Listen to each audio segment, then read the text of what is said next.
Good morning, students. Now, today we will again continue the second chapter of history on the trail of the earliest people. आज फिर से हम जो हमारा second lesson है history का क्लास 6 का उसी को कंटिन्यू करेंगे. Choosing a place to live in. All the place marked, यहाँ पे आप एक मैप देख सकते हैं. यहाँ पे देखिए, all the place marked with red triangles are sites from which archaeologist have found evidence of hunters और गैदरर्स. यहाँ पे रेड ट्रायंगल की जो जगहें, जो साइट्स है, जैसे आपका भीम बटेका है, हस्की है, करनौल केव्स हैं, ये वो साइट्स है जहाँ पे आर्कियोलॉजिस्ट को एविडेंस मिले हैं हंटर्स और गैदरर्स लोगों के, जो यहाँ पे रहा करते थे. यानी ज़्यादातर जो ये साइट्स है, ये जो होती थी वो रिवर्स और लेक्स के पास होती थी. रिवर्स और लेक के पास इसलिए होती थी कि यहाँ की, क्योंकि यहाँ से इनको ईजीली जो वाटर है वो सोर्सेज भी इनको वहाँ पे मिल जाते थे, इसलिए इनकी जो साइट्स है ज़्यादातर लेक्स और रिवर्स के पास होती थी. As stone tools were important, people tried to find places where good quality stone was easily available. As we know, जैसे कि हम जान चुके हैं कि उस टाइम पे जो है हंटर्स और गैदरर्स के लिए सबसे जो इम्पोर्टेंट थे वो स्टोन टूल्स के थे, क्योंकि स्टोन टूल्स को ही यूज़ किया करते थे वो हंटिंग के लिए, स्टिचिंग करने के लिए, ग्राउंड को डिगिंग करने के लिए, यानी डिफरेंट जो उनके वर्क होते थे उसमें सब में ही वो स्टोन टूल्स का यूज़ किया करते थे. तो हमेशा ये ट्राई करते थे कि उनको गुड क्वालिटी के स्टोन टूल्स मिले. यानी अगर उनके पास गुड क्वालिटी के स्टोन होंगे तो उनके स्टोन टूल्स भी अच्छे बनेंगे. Places where stone was found and where people made tools are known as factory site. वो जगह जहाँ पे उनको गुड क्वालिटी के स्टोन मिलते थे और जहाँ पे वो लोग इनसे टूल्स बनाया करते थे, उसको फैक्ट्री साइट्स कहा जाता था. How do we know where these factories were? Usually we find blocks of stone tools. They were made and perhaps discarded because they were, यानी वो क्या करते थे, जो साइट्स होती थी वहाँ पे जो स्टोन टूल्स बनाने वाले होते थे, अच्छे होते थे, उनको तो यूज़ कर लेते थे, लेकिन जो बेकार जो स्टोन होते थे उनका वहाँ पे वैसा ही ढेर मिला उनको, जो उनके काम के नहीं होते थे तो उनको वहीं पे छोड़ दिया करते थे. These sites are called habitation cum factory sites. और इस साइट्स को कहा जाता था हैबिटेशन कम फैक्ट्री साइट, यानी वहाँ पे रहने भी लग गए थे वो, क्योंकि वहाँ पे बहुत सारे स्टोन होते थे, तो वहाँ पे ही हैबिटेशन मतलब आश्रय उन्होंने अपना वहीं पे बना लिया था. तो वहीं पे वो रह के और वहीं पे वो फैक्ट्री, यानी जहाँ पे स्टोन टूल्स बनाया करते थे उसका वहाँ पे वो क्या किया करते थे, यूज़ किया करते थे उन स्टोन का टूल्स बनाने के लिए. Making stone tools. नाउ अब हम जानेंगे कि किस तरह से वो स्टोन टूल्स बनाया करते थे. Stone tools were probably made using 2 different techniques. उनके पास 2 टाइप्स की टेक्निक होती थी स्टोन टूल्स बनाने की. The first is called stone on stone. Here the pebbles from which the tools was to be made, also called the core, was held in the one hand. Another stone which was used as a hammer was held in the other. मतलब एक जो first वाली जो technique होती थी उसको stone on stone करते थे. इसमें वो क्या करते थे, एक हाथ पे स्टोन जिसका उन्हें टूल्स बनाना था उसको पकड़ते थे और दूसरे हाथ पे दूसरा पत्थर लेके उसका यूज़ किया करते थे हैमर की तरह, और उससे उसको शार्प किया करते थे. सेकेंड टेक्निक जो थी उनकी प्रेशर फ्लैकिंग, यानी प्रेशर फ्लैकिंग में क्या करते थे, here the core was placed on the film surface. The hammer stone was used on a piece of bone or stone that was placed on the core to remove flakes that could be shaped into tools. यानी जो second technique थी उसमें क्या करते थे, वो जो stone उनको जो जिसका उन्हें टूल्स बनाना था उसको एक सरफेस पे, हार्ड सरफेस पे वो उसको फिक्स कर दिया करते थे, और साइड से उस पर फिर स्टोन से या बोन का जो पीस होता था उससे उसको शार्प किया करते थे और उसका शेप बनाया करते थे.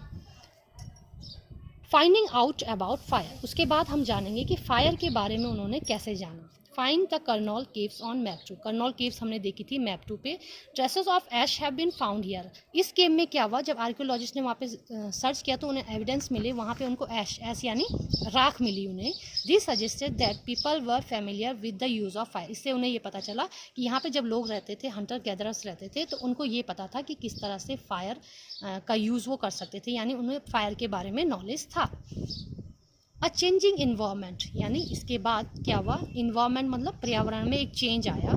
Around 12,000 years ago there were major changes in the climate of the world. पूरे वर्ल्ड का जो क्लाइमेट था उसमें एक चेंज आया. विद अ शिफ्ट और relative warm condition in many areas, these led to the development of grasslands. क्या हो गया कि अचानक से जो पूरे वर्ल्ड का जो टेम्परेचर है उसमें वो वार्म अप हो गया, गर्म हो गया, जिसकी वजह से क्या हो गया, बड़े बड़े ग्रासलैंड्स क्या हो गया, डेवलप हो गए. This is turn led to an increase the number of deer. और बड़े बड़े जब ग्रासलैंड डेवलप हो तो उसकी वजह से जो वाइल्ड एनिमल्स थे उनके जो उनमें भी क्या होने लगे, वो भी इंक्रीज़ हो गए, वो भी बढ़ने, क्योंकि उनको बहुत ज़्यादा ग्रास मिल गया खाने के लिए, उन्हें बहुत ज़्यादा फूड मिल गया, तो वो एनिमल्स भी थे अच्छे से सर्वाइव करने लगे. Those who hunted these animals not now followed them learning about their food habits and their breeding season. अब जो हंटर्स लोग थे जो इन एनिमल्स को फॉलो किया करते थे वो जान चुके थे इनकी फूड हैबिट यानी किस टाइप्स का ये फूड खाता है, और ब्रीडिंग सीजन्स यानी उनकी न्यू जनरेशन को ब्रीड पैदा करने के सीजन्स के बारे में भी वो जान चुके थे। It is likely that this helped people to start thinking about herding and rearing these animals themselves. Fishing also became, इसके बाद लोग जान चुके थे कि हर्डिंग यानी जानवरों को पालने के बारे में और उनको रियर करने के बारे में भी ये जान चुके थे।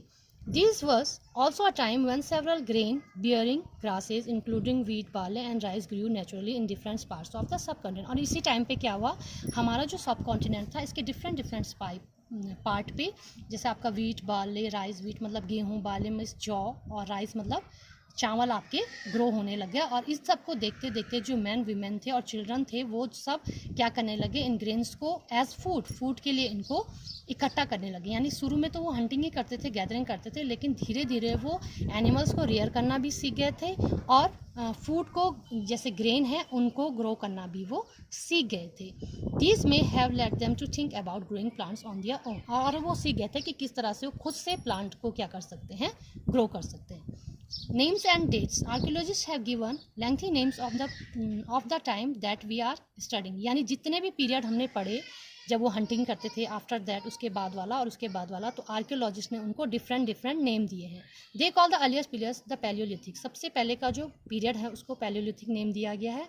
This comes from two Greek words, paleo meaning old and lithos meaning stone. Second period जो था, the period when we find environmental changes beginning about 12,000 years ago till about 10,000 years ago is called the Mesolithic। और जो second period था जब environment क्या हो गया, warm up हो गया, उसको मेसोलिथिक पीरियड के नाम से, मेसोलिथिक पीरियड के नाम से जानने लगे। ठीक है। The next stage from about 10,000 years ago is known as Neolithic. You will be learning about the Neolithic in chapter। और जो थर्ड स्टेज थी उसको न्यूलिथिक के नाम से जाना जाने लगा, जिसके बारे में हम चैप्टर 3 में पढ़ेंगे। Rock paintings and what they tells us. उस टाइम पे कुछ लोग जो है रॉक पेंटिंग्स भी किया करते थे। रॉक में चट्टानों पे पेंटिंग्स मतलब चित्रकारी किया करते थे। तो वो हमें किस बारे में बताती है। Many of the caves in which these early people lived have paintings on the walls. Some of the best examples are from Madhya Pradesh and southern Uttar Pradesh.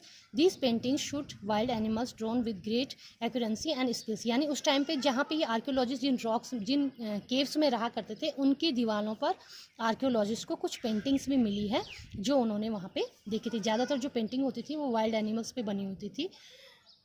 Who did what. ना अब ये क्वेश्चन है कि कौन क्या करता था। मीन्स जो पुरुष लोग होते थे वो क्या काम करते थे, जो वुमेन होती थी वो क्या काम करते थे, जो बच्चे होते थे वो क्या काम करते थे। We have seen that the earliest people hunted, gathered plants, produce, made stone tools and painted on cave walls. Is there any way of finding out whether women hunted.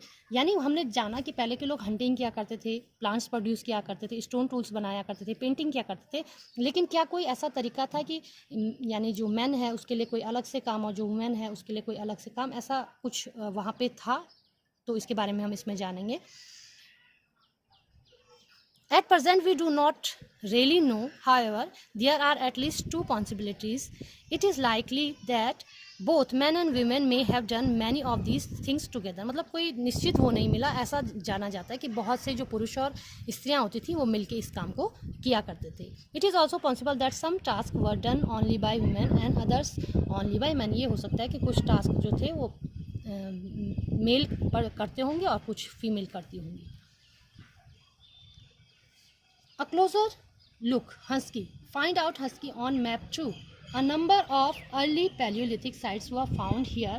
At some sites, a large number of tools used for all sorts of activities were found. These were probably habitation cum factory site. जो husky थी वो habitation cum factory site थी। यहाँ पे बहुत सारे archaeologist को बहुत सारे यहाँ पे स्टोन के टूल्स मिले। तो जो हस्की थी वो आपकी एक हैबिटेशन कम फैक्ट्री साइट थी। In some of the other smaller sites, there is evidence to suggest that tools were made. Some of the sites were close to springs. Most tools were made from limestone, which was locally available. यानी जो यहाँ पे habitation cum factory site थी वहाँ पे जो अधिकतर जो टूल्स बनाए जाते थे वो लाइमस्टोन आपका एक पत्थर होता है उससे बनाया जाता था जो इजीली उनको वहाँ पे मिल जाता था। Thank you students.